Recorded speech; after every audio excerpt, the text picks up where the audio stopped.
Hello, mutants. I'm Mutisha the Movie Goddess, and you're watching Mutant TV. This is Halloween, this is Halloween, Halloween, Halloween, Halloween, Halloween. Du, du, du, du, du. Welcome back, MVP. Streebo here with you as always. And as you are well aware by now, we are deep into the Halloween season. It's time for another edition of Streeborama. This is my attempt to keep my blog quota going, though I'm falling woefully behind this week. Yeah, I think I hit my total burnout skids breaking point last week. It happens. But we're not here to talk about that. Since it is Halloween, October, the horror movie season is upon us, I thought that I would share with you a little something that I do every year, where I participate in the IMDb Horror Board October Movie Challenge. It's pretty cool, and it's really simple. The concept is this: there are 31 days in October, it's 31 days of Halloween, 31 days that you need to watch horror films. Watch one horror film every day for the month of October,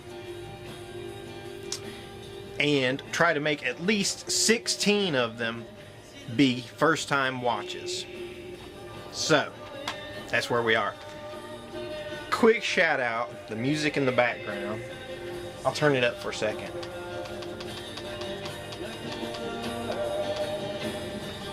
Ooh, there's Mutisha. Can you see her?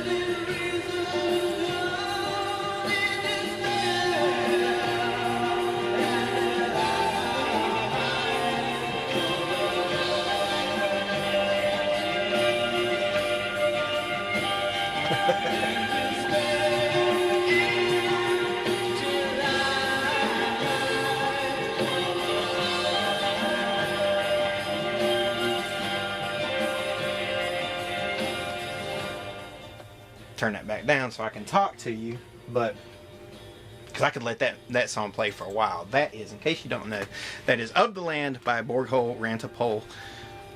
R.I.P. I guess. They're currently all playing in different bands, so, but never say never. I'm always hoping they'll get that great record deal and get back together and make this album professionally. But that's neither here nor there. The October Horror Movie Challenge. Now, I'm holding Clive Barker's Book of Blood DVD in my hand for one reason, because until yesterday I had not seen this movie. Believe it or not, Clive Barker is one of my favorite horror filmmakers. Now, he didn't write or direct this, but it was based on his story, and he executive produced it, which is the equivalent of Steven Spielberg executive producing Tobe Hooper on Poltergeist. So, you know, there you go. A lot of people seem to think that Poltergeist is Steven Spielberg's movie.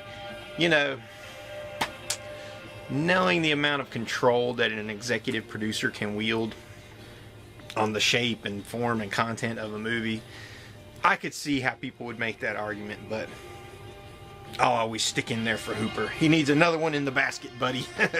Texas Chainsaw Massacre, Poltergeist, those are two undeniable classics. So, as part of my October movie challenge, I've actually watched Book of Blood, finally. Now, I've been doing this every year that they've had it. They started in 2005, I believe, because this is the 7th annual horror challenge, October movie horror challenge, or just October challenge, as it's actually called. Go to the IMDb if you can see it there, if it's not blown out on the screen. Go to the IMDb and just join in the fun. Make a poll on that particular thread. Start watching your movies. Go back and post the names of the movies that you've seen. I've got to add Books of Blood tonight.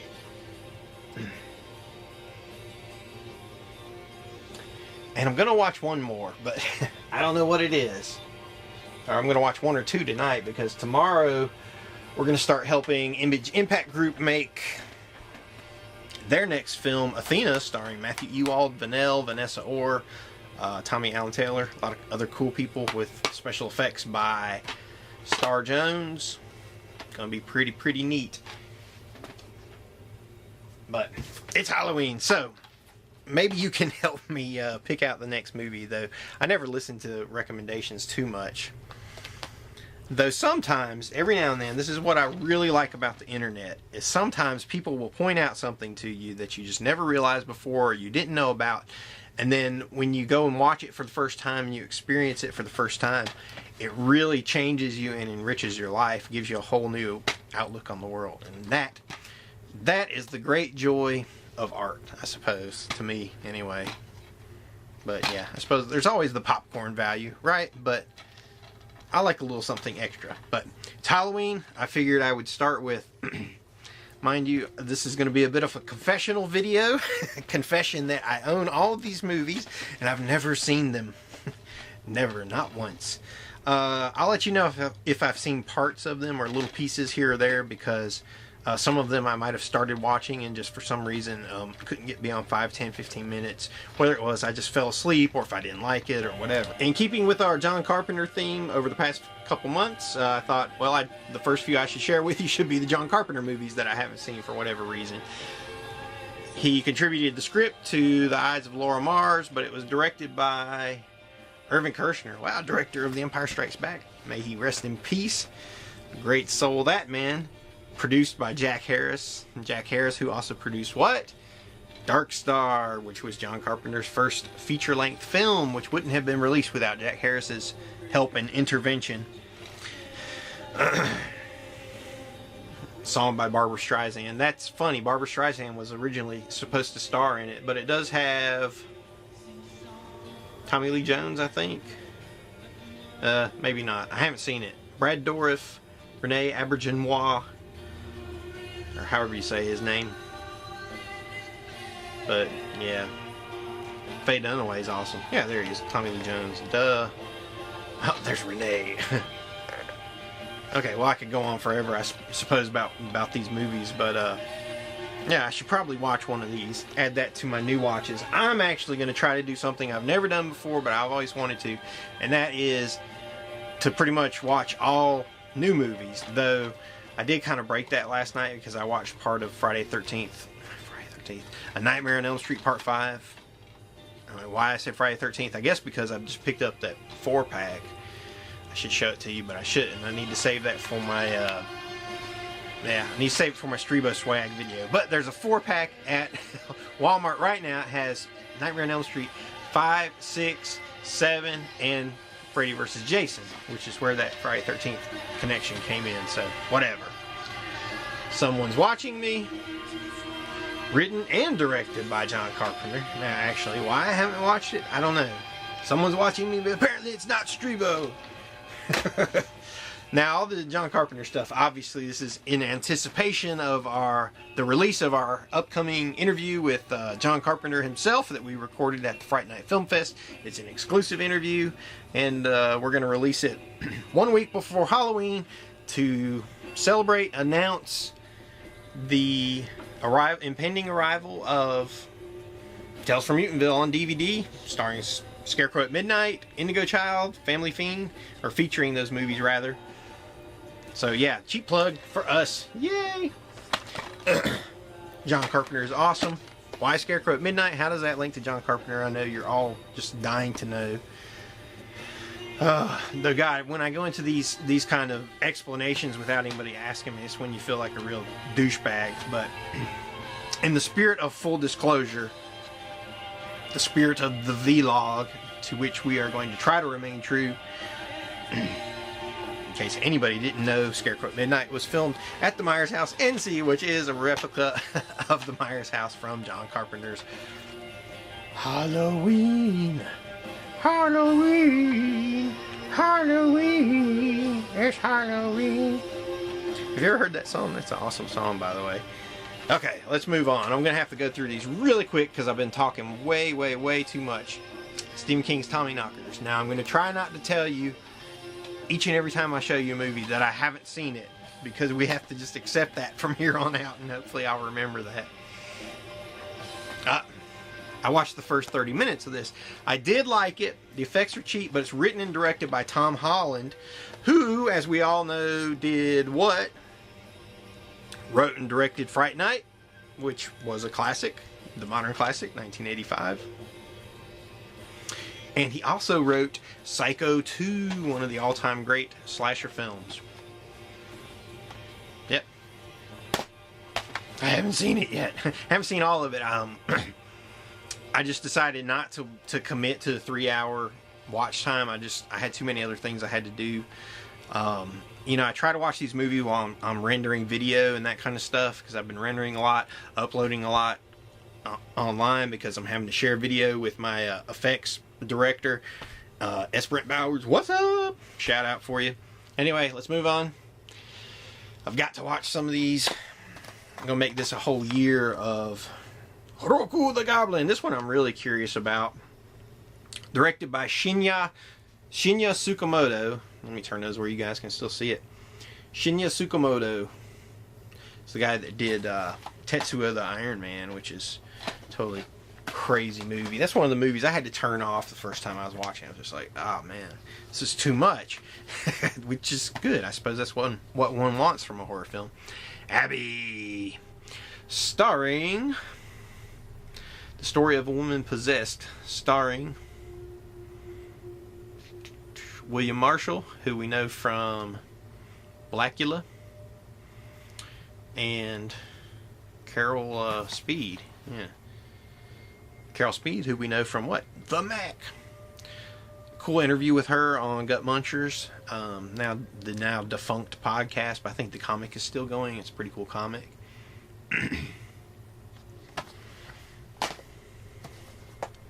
Now here's one I really want to check out. Val Lewton produced. Robert Wise directed. We all know Robert Wise from The Haunting. I Walked with a Zombie and The Body Snatcher. The Body Snatcher, now that's the one based on the story of Burke and Hare, which was just adapted again. I don't remember the director, but starring Simon Pegg, which is awesome. Anything with Simon Pegg is already awesome, just because of he's forever immortalized because of Shaun of the Dead. That was a damn good movie and a damn good horror film, even though a lot of horror fans don't want to claim it as a horror film. Check this out though. Val Lewton and Robert Wise. I know it's pathetic that I haven't watched it. It's still in the plastic. But look, $3. I scored it at Big Lots sometime over the past year, I think. I think it was when we went to the Fright Night Film Fest in 2010 to meet Roger Corman. You can see my Roger Corman ding right up there. That's hard to do backwards. There's Roger.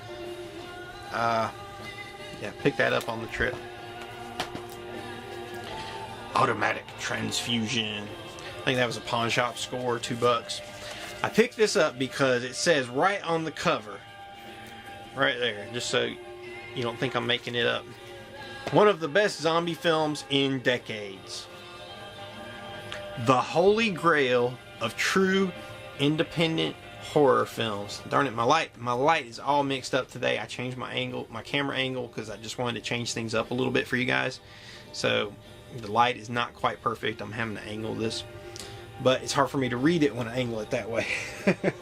The holy grail of independent horror films. So that's a lot of, those are some heavy comments to throw on a movie. So Automatic Transfusion, I'll have to put that somewhere near the top. Now I've got one on this stack over here that I've just completely, I have 2 stacks of DVDs in front of me, and one stack I've completely stopped removing movies from it, because there's a movie on there I don't want to show you. I don't want to admit that I own it, but I'm gonna have to at some point during this video. The Roost, Ty West. That's not the movie I was talking about, but this is one I really want to check out. Ty West won me over with House of the Devil. So Christian, Mom, don't worry. But I can watch movies about, people doing devilish things. But anyway, yeah, that's a badass movie. Definitely check it out. Atmosphere, creepy, has that whole 80s nostalgia vibe, which shouldn't really be a selling point, because it's really only cool, I think, to people from that era. But I don't know, maybe it could also serve as a time capsule of sorts to people that just want to get a feel for it. I know I feel that way about the 60s, so. But anyway, The Roost, Ty West. I really need to check that out. He did Cabin Fever 2. not Cabin Fever also, but Cabin Fever 2, as in the sequel. Oh, here's one.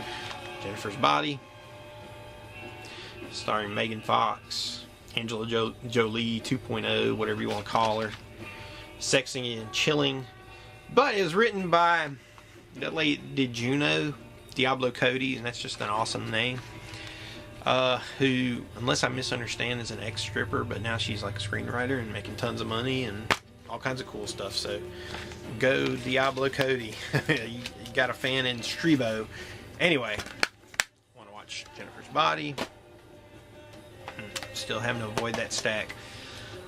The Mothman Prophecies. Believe it or not, and you might have heard me talk about the Mothman Murders, which is one of my scripts that I'm working on. I didn't say it. I started to. But I'm going to watch it at some point. Probably after I finish my script. I don't know. Just because... Not like I don't want people to say I would try to rip it off, because I haven't seen it. But I've seen the cover. That's about it. But my title, The Mothman Murders, just popped into my head. That's the way all of my titles are. I rarely like work them up. They just pop up out of nowhere, and I go, yeah, that's a cool title. I can run with that. So and then I realized, I was like, oh, The Mothman Murders. Well, there's already a Mothman Prophecies. So and then I was like, oh, well, maybe people will confuse it, or they'll think it's a sequel. And now it's like, hey, cheap advertising, you know. That's the way they used to do it in the old days. That's the way those darn Asylum guys do it nowadays. They're the ones making the Terminator War movies and all that kind of stuff. Star Wars on Mars. You know, they try to get their titles as close as they can, but they just give it that little change because they want to trick your grandmother, basically. When your grandmother's looking for something, okay, I know she heard you say one day that you wanted to go see Tom Cruise in War of the Worlds, and she went to Walmart looking for it, and she found, you know, the real War of the Worlds, and she confused the two, and she bought it for you anyway, and so there you go. But The Mothman Murders is not a movie for your grandmother. I'm looking forward to getting back to that because I want it to be nasty and brutal and just have some really nasty stuff in it, because it's something I feel like I had to get away from. When I did Ghost, I consciously thought, okay, I'm going to do one. I want to do one mainstream kind of mass appeal, family-ish horror film, if that makes any kind of sense whatsoever, if that's not like an oxymoron. But I felt like Poltergeist was like that. It's a PG rated horror film, you know, or something like The Haunting I believe is G rated, you know, by Robert Wise. So I thought, well, yeah, it can be done, especially with ghost movies, because they don't have to show as much as you know, say a monster movie. But I digress. So I'm looking forward to making something nasty with Mothman Murders. Let's move on. Possible selections, choices for Strebo's October Movie Challenge on the IMDb. Just to recap, in case you're just skipping ahead, go to the IMDb horror board and join in the October Movie Challenge. Watch one movie every day of the month, or at least 31 movies over the course of the month. If you want to watch them all in one day, you know, go for it. How you can watch, you know, that many 90-minute movies in one day is beyond me, but some of us do have to work. Look, $3. You can see what a cheapskate I am every time I hold these up. But these are, you know, things I run across in my travels. The sequel to Dead Space, which I really love that game. I was about halfway through it, I think, and my Xbox started messing up. Lost all my game saves. Major blow, major depression. It makes me sad thinking about it now. And so I never got to finish Dead Space. So I don't want to have to play through the whole movie before I can watch Dead Space Aftermath, but I don't know. Not the whole movie, through the whole game. I might just watch it. But last time I watched the first movie, Dead Space, whatever it's called, it spoils the game for you because it tells you everything, and they don't tell you that at the beginning of the movie. Alright. Killer Clowns from Outer Space. Yes. Sorry, but I'll try to rectify that this month. The House That Dripped Blood with Christopher Lee and Peter Cushing. Now that's an awesome... Now there's a... Sorry for that sound there. Now there's a cool picture on the back. I never noticed that before. Is that Ingrid Pitt? Nice.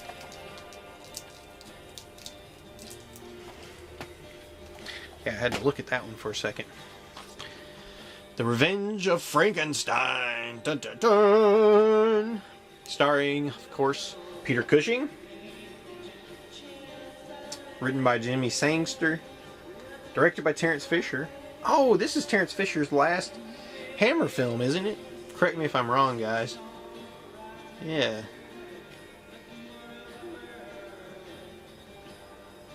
Very cool. That's the cool thing I love about going over the movies I haven't seen yet. Another Stephen King one. I should have moved that to the top. Now, I started watching a little bit of this, but I haven't been able to dedicate as much time as it takes to watch the whole thing because I'm so heavily involved in the editing of Ghost, which is taking up all my time right now. I mean, it's really taking up my time. Plus, now I'm moving on to sound design. I'm finalizing like the last couple scenes in the movie. So, it's pretty intense. Joyride. Heard it's cool. I always thought it looked stupid. The only reason I have it is because it was in a 2-pack from Walmart with some kind of movie I wanted to see. I don't even remember which one it was. But, okay, here's one. This is an old bootleg of mine. Whispering Corridors. I picked up this and Cairo from a bootlegger at one of the conventions I went to, and that's a pretty cool cover. Leave it to the Japanese are still making covers cool, even though this one is not. It's nothing spectacular, but it's very creepy though. The Japanese at least are keeping the cover art form alive, you know, not just cover art, so to speak. Cool stuff on the back there. I don't know if you can see that or not. But a guy recommended this and Cairo to me, and when I watched Cairo, it just blew me away. Man. There's the infamous nose scratch, where if you're playing the Strebo drinking game, you have to take a drink and just scratch my nose. Dario Argento, Phantom of the Opera. I don't know why I don't watch this. I should watch it, especially because Argento is doing his version of Dracula right now, and Dracula 3D at that. I know this is probably a stretch, but I'm a big fan of Andy Warhol's Dracula, or what is it? Is it Blood for Dracula? Yeah, Blood for Dracula, directed by Morrissey, who is just fantastic. Paul Morrissey, and for some reason, I think, you know, maybe Argento will bring that crazy Italian flair to it, and it'll just be a crazy movie like, you know, Blood for Dracula. But anyway, I don't know why I don't feel the same about the Phantom of the Opera. I guess because people have seen it and they've told me that it was no good. Which I don't know why I would even let that stop me, because I've got to the point where I hardly trust anybody's opinion on stuff, unless it's people that I know that I'm really, really close to. So there are some people online that I'm pretty tight with. Okay, I've got to the bottom of the stack. I'm gonna have to reveal the movie that I didn't want to show you. Yep. In my defense, $2 at the pawn shop. I thought, okay, one day I'm gonna make myself watch this and find out what this is about. Because there are some teenage girls going crazy for this thing. And, yeah, even though you might think it's selling out, I think it's important to know what it is that's going on in these movies that's tapping into these girls' psyches. And if I can repeat that and repeat its success with, you know, several $1 billion, I think it's made a lot. These movies have made a ton of money. Then, yeah. I'll cry all the way to the bank over my loss of artistic integrity, but that's the movie that I don't want to admit that I own. I don't want to admit that I'm going to watch it at some point, and might as well do it soon. Open Water, Scariest shark movie since Jaws, some people say. One of the most galvanizing and unforgettable films of the year, says Rex Reed. 2 thumbs up, Ebert and Roper. Came out in 2004. I think I remember getting it as a buy 3 get 2 free or something deal. Hard candy. The Chum Scrubber. Now this might not be a horror film, but I've heard that it's really surreal. So if it falls into that surrealist horror film, and that could be a really broad definition. I mean, it can include a lot of things. I've seen Wishmaster, but not Wishmaster 2, so that's why I'm holding this up. Wishmaster to me, that was like the last great practical effects movie. When did that come out? 99? Nah, it had to have been before that. 97. Okay. The last great practical effects movie. In 97, and that's to come out at a time when all the Scream knockoffs were playing, and yeah, they were all just kind of slasher ripoffs, so really stood out from the pack. Now, here's an interesting one. Deadlands The Rising. Independent film by Gary U. Garrick. And I'm really looking forward to watching it. It has several commentaries on here too. But I've heard that it's really good. Here it says Best Zombie Movie, Fright Night Film Festival 2006. And I remember seeing somewhere it got some other kind of award for being a good independent zombie film. But Gary made a sequel to it called Deadlands 2. Something. I don't know what the full title of it is. But anyway, looks cool. Got some kind of zombie carnage there on the back. That's always good stuff. Here's another one I almost watched, but it's just time and availability, and you know, at some point you have to sleep, at some point you have to exercise, at some point you have to eat, you got to work all week long, you have to do editing, promotion, all that kind of stuff. Take a drink. The Ruins. Altered from the creators of from one of the creators of the Blair Witch Project, Eduardo Sanchez, I do believe. Yeah. I just went around and gathered up all the movies that I knew I hadn't watched yet, and I thought, man, got a lot of them here. I need to watch these. But these are from years of purchases, you know, discoveries, pawn shops, video stores going out of business or whatever, big lots. See, here's video store buy for $1, big lots buy for $3, so $4 for the second and third. The Eye, which I've seen the first one, and I thought was really creepy, really good. I consider it one of the top 50 horror films of the new millennium, at least, well, from 2001 to 2010, or 2000 to 2010. Martyrs. I haven't seen it.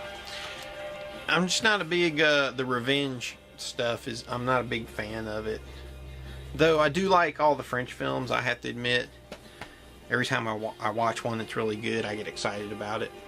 Pontypool, zombie movie. Speaking of zombies, Dead Set.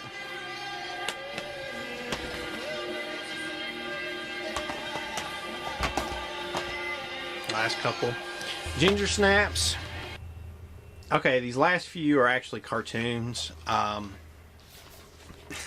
It is worth noting that for some reason my mom watches my videos sometimes, so I have to keep that in mind at all times.